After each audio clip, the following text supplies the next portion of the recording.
استاذ احمد استاذ احمد الحق المديره جايه، ده هترفدك.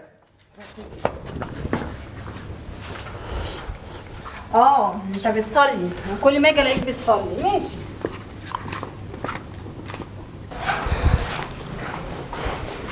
صباح الخير يا عماد. صباح الفل يا ست المدير. بقول لك يا عماد، احمد نعم. بيصلي بره، بعد ما يخلص صلاته ابقى خليه يجي. عينيا حاضر. ماشي.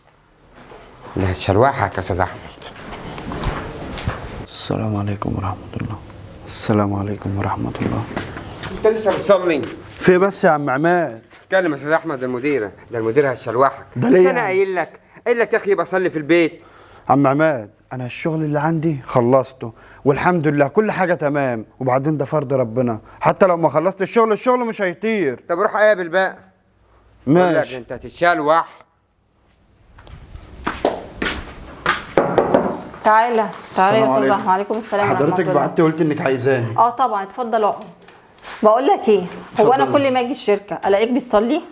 يا أستاذة أنا مخلص شغلي ومخلص كل اللي ورايا، وحتى لو ما خلصت شغلي أنا بصلي الفرض وبروح أكمل شغلي. ماشي. انت مش شايف ان انت زودتها قوي كده، ومش شايف ان الموظفين كلها ممكن تعمل زيك؟ طب وإيه المشكلة لما يعملوا زي في الصلاة أو أي حد يعمل زي التاني في الصلاة؟ على كده بقى يسيبوا الشغل بقى ويقعدوا يصلوا؟ لا بالعكس يا أستاذة، ده هتبقى حاجة كويسة، والشخص لما يكون قريب من ربنا تأمني له على الشركة وتأمني على شغلك إن هيطيق ربنا فيه. جايين بقى جامع احنا ولا جايين شركه نصلي ولا ايه؟ بقول لك ايه، انا هكتفي بس لفت نظر وهديك جزاء اسبوع، بعد كده هرفدك. طب يا أستاذة والله ده الكلام اللي عندي، قابل كده كمل شغلك، مش قابل كده برضو عرفني. حاضر. اللي اتفضل حضرتك بقى. تشوفيه. يا ريت نروح على شغلنا بقى، مش شويه ولا ايه بتصلي برضو. ايه ده، هيقعد يصلي لغايه التراويح كمان ولا ايه؟ طب بقول لك يا أستاذة، ايه تاني؟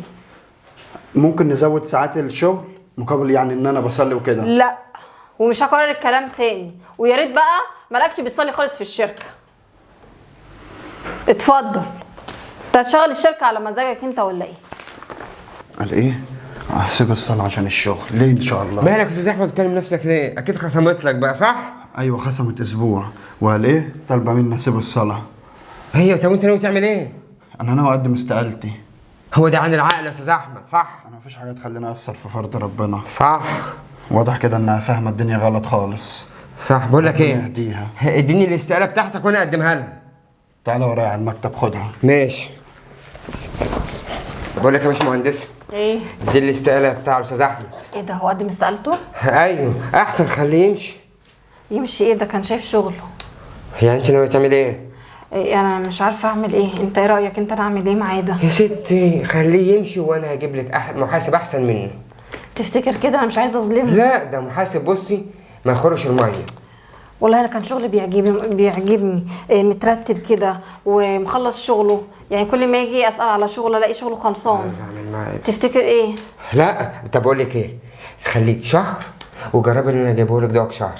طيب. عجبك؟ احسن حل اللي انت قلته لي ده. خلاص انا همجيله عليها. ايوه برافو عليك. بس يا استاذ محمد. ايه يا عمده عامل ايه؟ الحمد لله الحمد لله ان احمد مشي. انت بتقول ايه؟ ايوه خلاص مضى الاستقاله بتاعته. وانت زي ما انت عارف احمد ده كان مراعي ربنا وكان شاف شغله كويس قوي، وكان الهفوه ما بتعديش منه، وهي المديره كانت معتمده عليه. طب معقوله مشيته؟ ده هو اللي كان شايل الشركه كلها وعنده ضمير ودين ومتقي ربنا في الشركه وفي شغله. ما تقلقش، ما محسوبك لعبه صح. المهم دلوقتي انا كلمتها عليك، انا قلت لها هجيب لك محاسب احسن من احمد واكفأ من احمد. قالت لك ايه؟ قالت لي هاته. قلت لها نجربه شهر، ما عجبتكيش يبقى نجيب احمد تاني. تمام. يلا بقى دلوقتي عشان نروح لها وتستلم الشغل.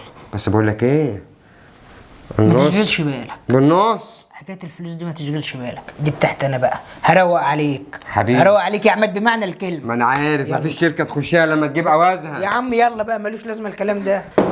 تعالى. يا باشمهندس اهلا. استاذ محمد أهلا احسن وسهلا. محاسب في مصر. بجد والله اهلا وسهلا. حكى لي عنك كتير وعرفت ان انت خلصت مشاريع كتير قبل كده، اتفضل يا استاذ محمد اتفضل. وعشان كده انا اخترتك من بين ناس كتير قوي. على فكره انا اضمن الاستاذ محمد برقبتي. تمام. بقول لك يا استاذ محمد، انا عندي مناقصه بكره ماشي، والفايل ده فيه كل حاجه عنها خلاص. انا عايزاها في الاخر تبقى في صفي ومعينه ماشي، كل التعديل وكل الحاجات دي بتاعتك انت ما بقى. تشغليش بالك يا باشمهندس. خلاص، يا ريت المناقصه تنجزني بتاعتنا فيها. المناقصه بتاعتنا ان شاء الله. ان شاء الله. تمام. طيب اتفضل بقى، هتشوفوا هتعدي. لا لسه بقى هنروح هناك عند المكتب. المكتب جاهز يا عماد؟ لا ما مش طب لسه اقول لك جاهز. حاجه، استنى عشان انا بس مستعجله. انا همشي انا ماشي، واقعد على مكتبي خلص كل ده، وافتح لك اللاب كمان بالباسورد، وانت اعمل خلص كل حاجه. طيب مش كده؟ طيب طب حضرتك امشي واحنا هنقوم طيب دلوقتي. يلا. مقدرش.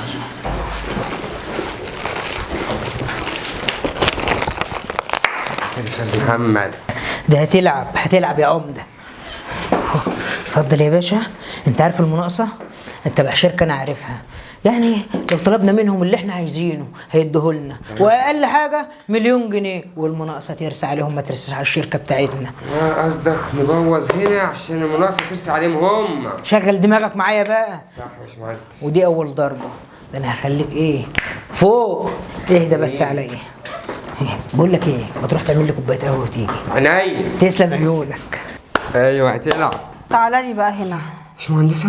ايوه الباشمهندسه، انا اللي استاهل. انا كان معايا واحد مواظب على الصلاه وامين ومحترم، والعيبه ما بتطلعش منه والغلط ما بيطلعش منه.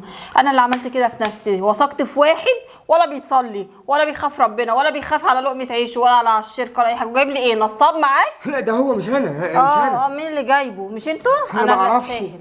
ماشي، انا بقى قفلت عليكم بره ماشي، وهات لي النصاب دوت، وطلبت لكم الشرطه وكل حاجه متسجله صوت وصوره. يا اسود. استاذ محمد.